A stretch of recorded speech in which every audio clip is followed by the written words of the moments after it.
Greetings, dear ones. I'm Cryon of Magnetic Service. For those who are just listening, we find ourselves in the shadow of the mountain. For some, this is just a phrase.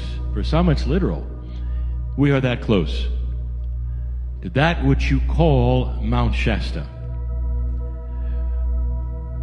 No one has ever asked what its real name was, but it was not its original name. But we're going to just keep that for a while.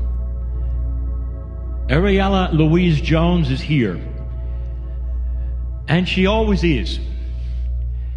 And we would like to greet her, her soul, her essence, her beauty, and the messages that she gave all of you about the city and the mountain. I want to talk about the mountain, the city, the physical, the esoteric, and say, isn't it interesting that you have the greeting of one who has passed, who I say is still here? Wouldn't it interest you to know that there are some of you who do not reincarnate physically?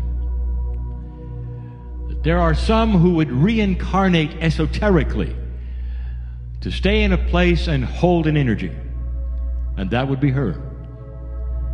And so as long as any of you will come to this place, I want you to greet her, for her stamp is everywhere of the work that she did, of the things that she spoke of, even in an older energy where things were metaphorically revealed. A tough time for some channeling. She did it.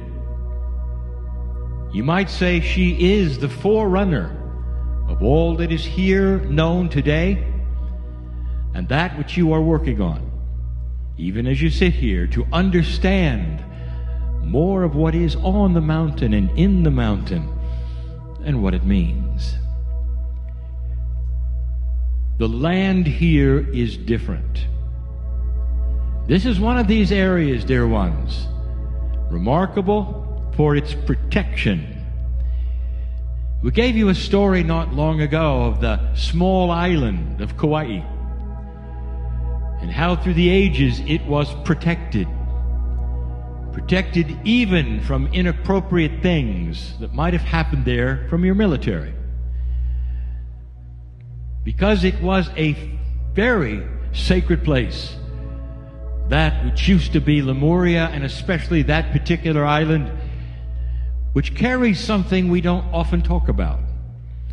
It has in common something here.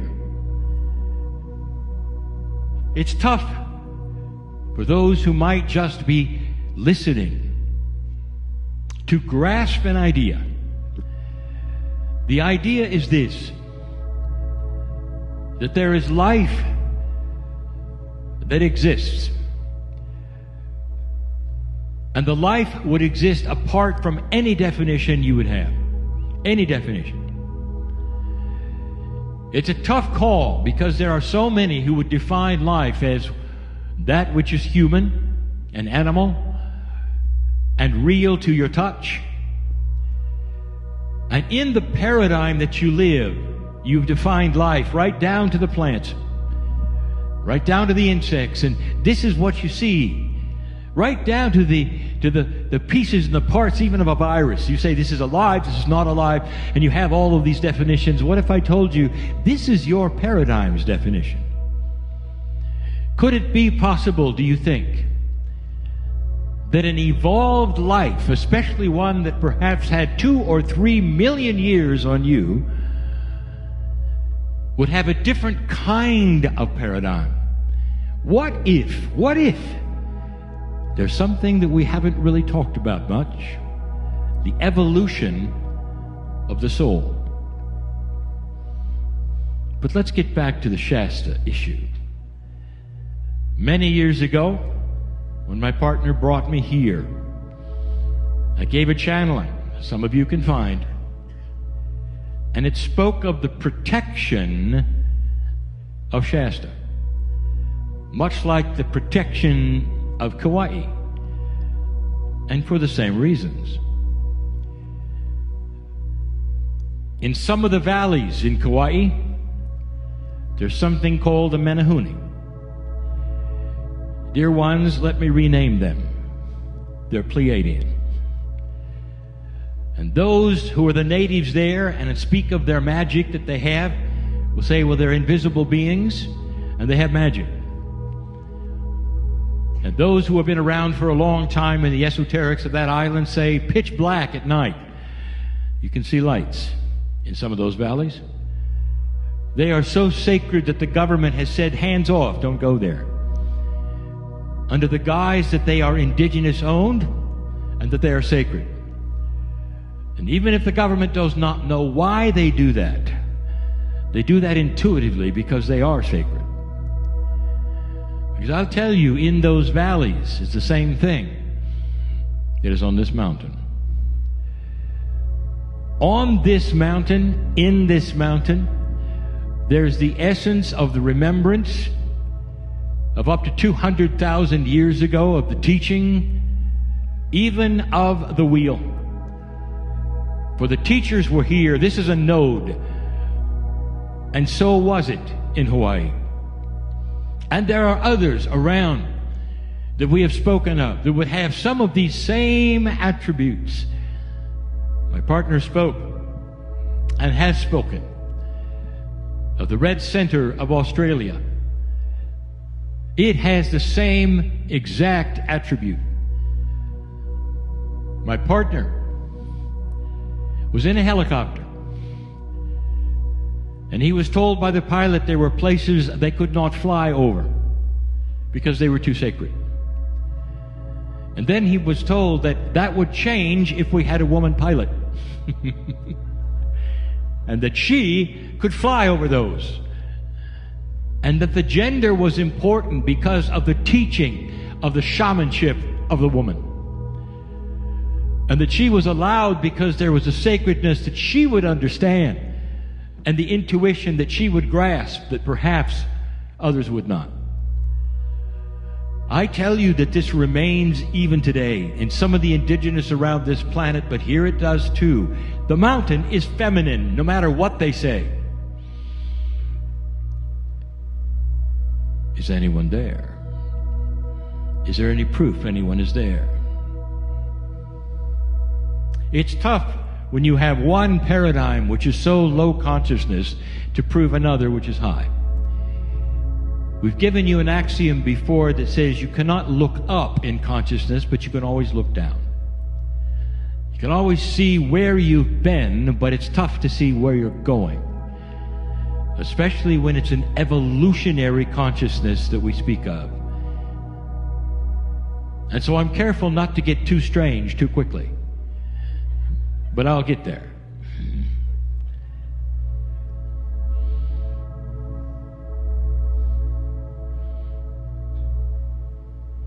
What if there was a plan of your soul? What if your soul actually is the entire reason for everything? What you know in this paradigm, as human beings who are just starting to evolve into knowledge, to recognize light, to start to see the things which are metaphysical,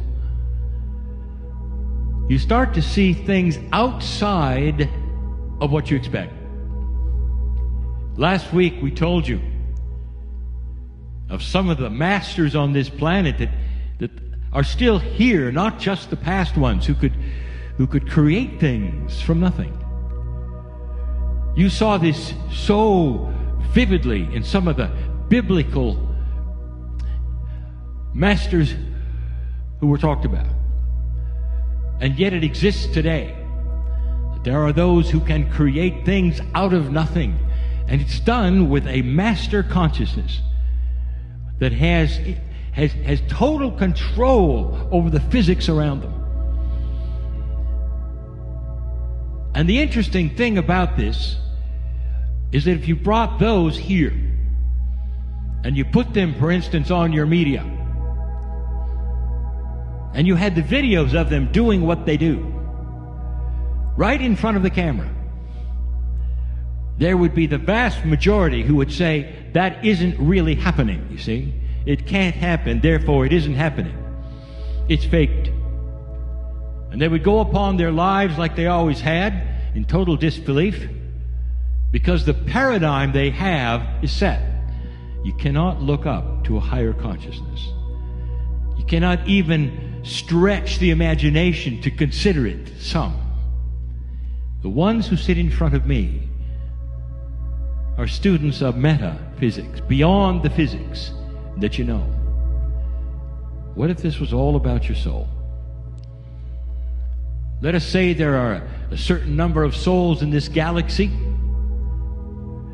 and let us say that all that is done is about their evolution.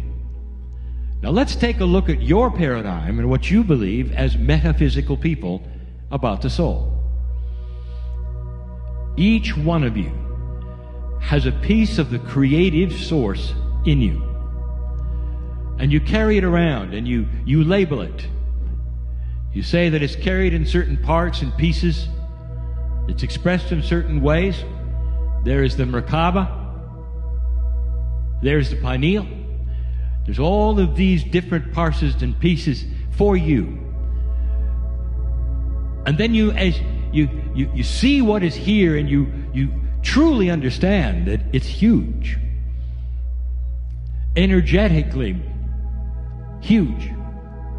So big is that soul of yours, it can be multi places at once. And we've talked about that just recently. We've talked about the higher self, which really isn't seem to be anywhere, because there is no where in metaphysical terms of multidimensionality. There cannot be a place that is finite like it is for you in a linear world. That means that pieces and parts of your soul are everywhere. Now, this is a tough thing to teach, but that is part of the magnificence of you, part of your soul. And then you learn your soul may have a name you've never even heard, a name we sing and like when you're not here. That the name you have on your name tag today as you sit is the name for now. And it's going to change the next time you arrive. The next time you arrive, oh yes, you see, the soul manifests incarnations and expressions of itself that you call reincarnation.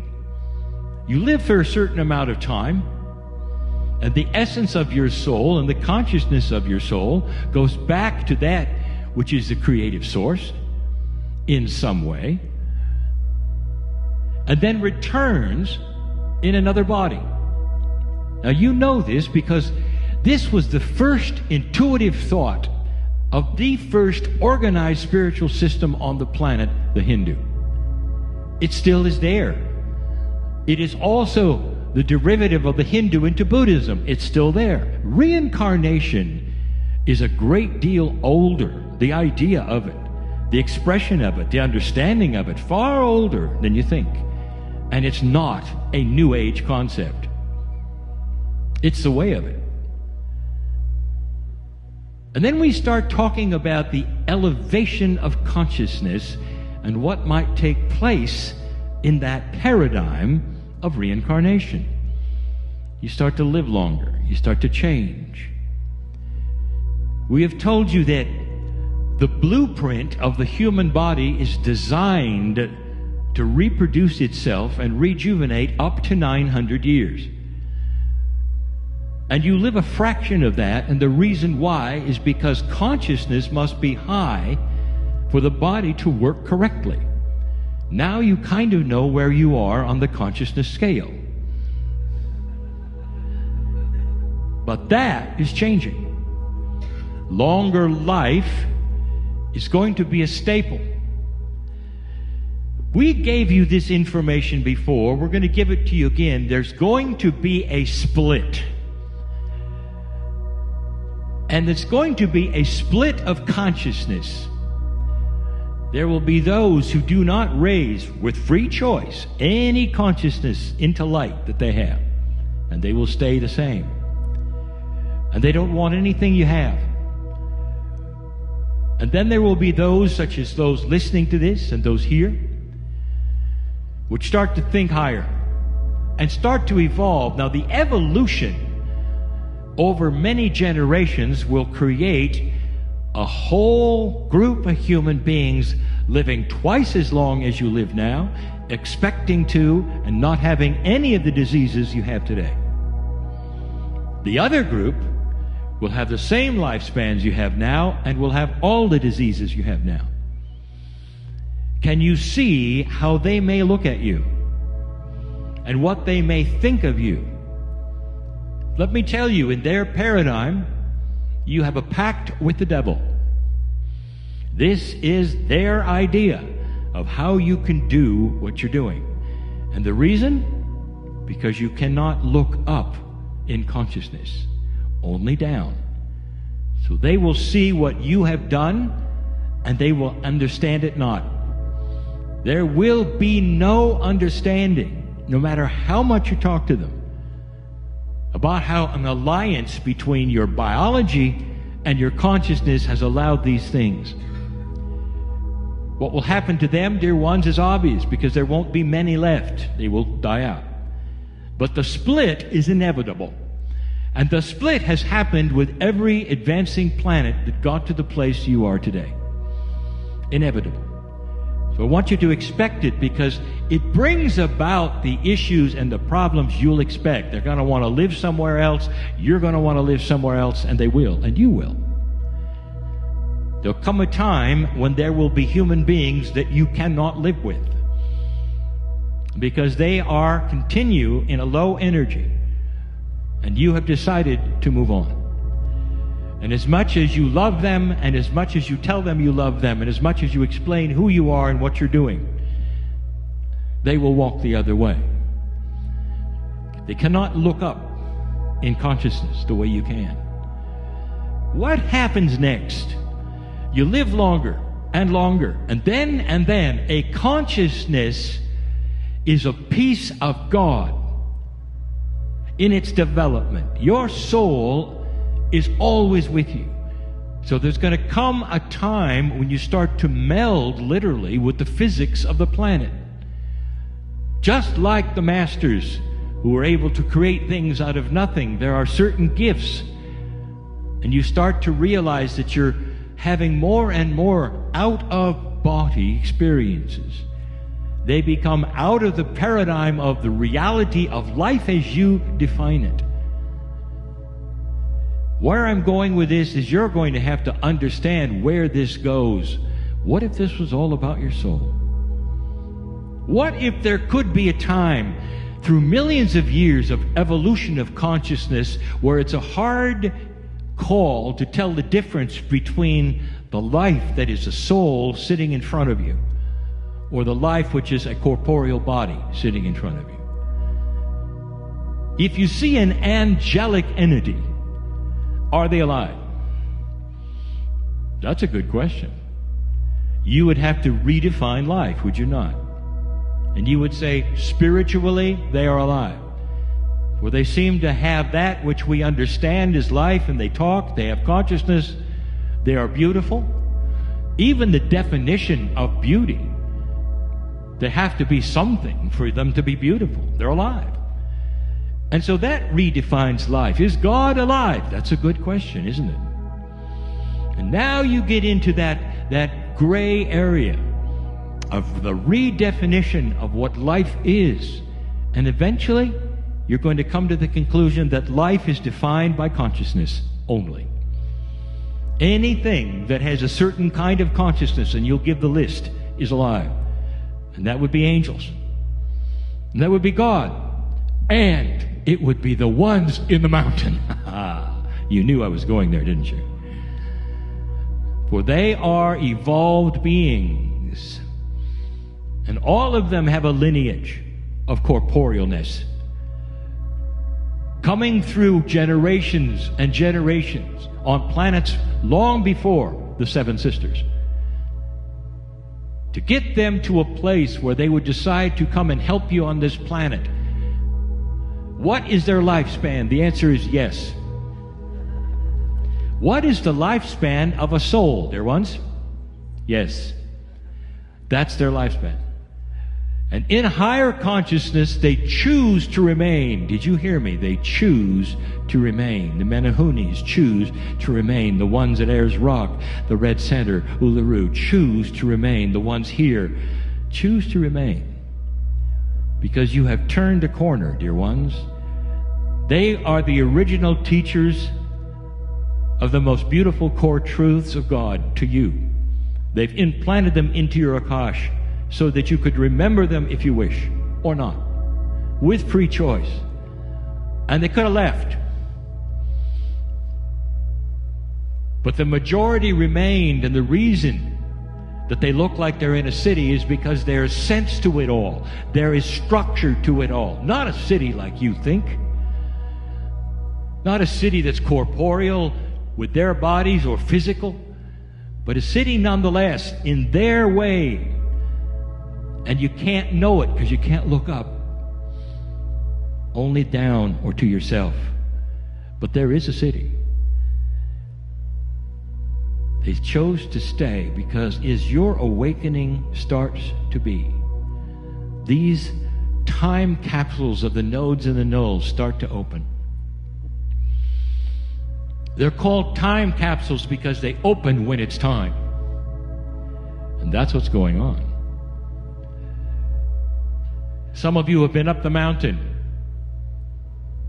and with the mountain's acknowledgement and the teachers who are here, who would explain to you a little more about what you are feeling and what is there, it's only a fraction, dear one, of what truly is there. Years ago, I spoke again of the protection of the city here, the one that you call Shasta. And I said, isn't it interesting? Everyone wants to come here, and yet there are very few facilities here. Isn't it interesting that the land is for sale, but not really? And we told you that there would be generations of those who would try to build massive hotels and buy and produce. And it hasn't happened, has it? This land is protected. It's protected from what you might expect in a tourist area. It's protected until something will happen that will be all right. And it might be the consciousness of those who develop it, and what they might put here that might be different from any other person building a large complex. My partner told you that still this small area is one of the largest that you can meet in. Wouldn't you think that over the last decade or so there would be those who see what is here? They see the tourists, they see the meetings, they say all of the strange people that want to come up on the mountain and build something for you that will accommodate large groups and auditoriums and stores and shops and all in one place. And it didn't happen. That is counterintuitive to the economics of your land. This is a protected place. When you walk the streets, the neighbors are used to it, by the way. They know of all the people who will come here expecting things. It's interesting that many of the neighbors don't believe it. Those who will own land here don't believe it. You see, they're here as anchors of unbelief. And they're not going to sell at all to the strange people who want to come. I hope some of you understand what I just told you. There's more going on here than you think. When you get a chance to talk to the one that is called Pragit, he will tell you the story of being able to acquire the place that he has now not too far from here, which is blessed and seen. It's no wonder that he's visited with the beings in that place. He's almost the front runner of the kind of consciousness that would see places and understand why they should be in Shasta. There are things here, but the biggest thing here is the city is real. Now I want you to relax for a moment and don't try to figure it out, because you can't. What truly is here is benevolence and teaching and beauty and love and real souls that have melded, literally melded through the ages into those who had such high consciousness that they no longer needed corporeal bodies. And in that there is no paradigm of travel that needs a ship. So advanced are they that they became the seeds that would change your biology and start a human being with 23 sets of chromosomes instead of 24.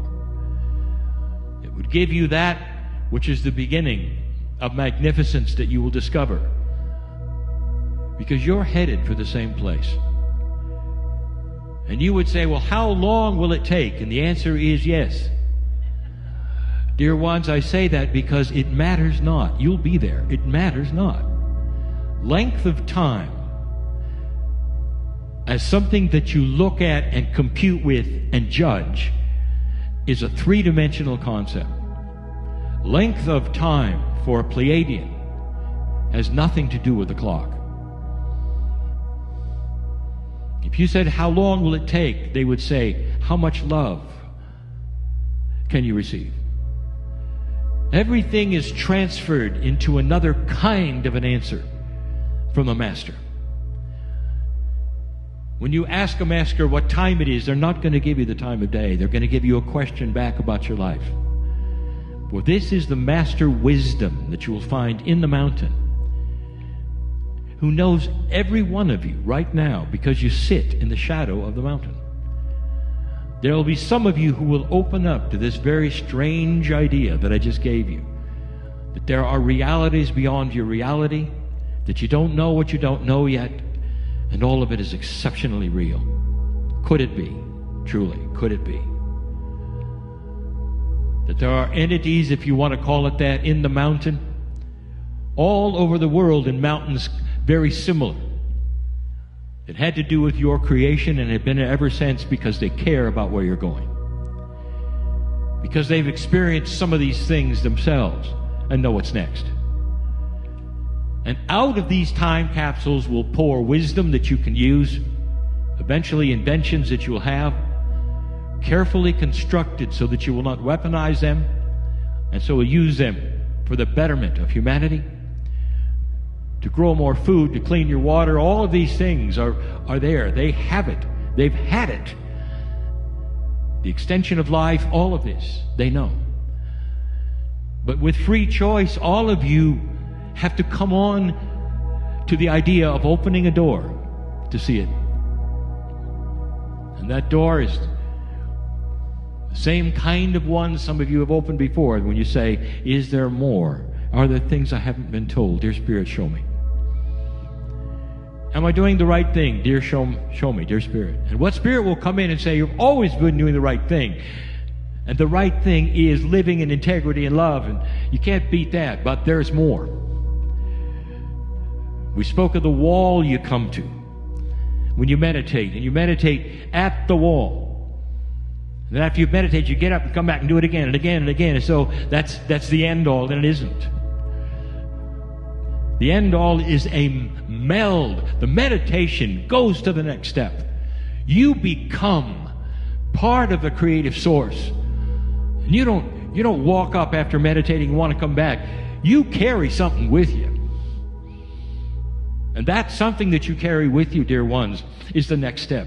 Hard to describe what that is, but it's evolution. It's longer life. It's disease that will not attract to you. It's a setup for your next life, when you will arrive with knowledge and understanding and won't make the same mistakes twice because of it. That is evolution. And that's where it's going. So the days that you have here in this land called Shasta, Lوئیز, what do you think? And she says, welcome to my mountain. And she means it. There's more here than meets the eye. And there's so much here that is for you. with your name on it. We'll leave it at that. I'll be back. And so it is.